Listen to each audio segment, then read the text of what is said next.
আসসালামু আলাইকুম, সবাই ভালো আছেন? এখানে আমি পরিমাণ মতো কাঁচা মরিচ আর পেঁয়াজ ভাজতে দিয়ে দিয়েছি। আপনারা যে যেমন যার পরিমাণ মতো লাগবে সেভাবে দিয়ে দিবেন।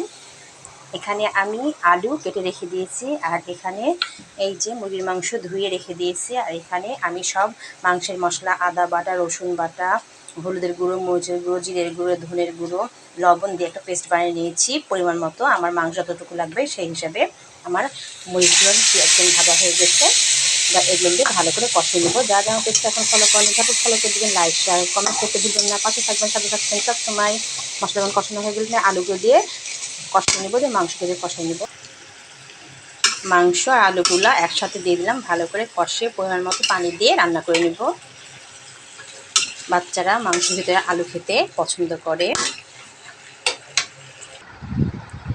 এই যে আমার আলু দিয়ে মুরগির মাংস রান্না হয়ে গেছে। সবাই ভালো থাকবে, আল্লাহ হাফেজ।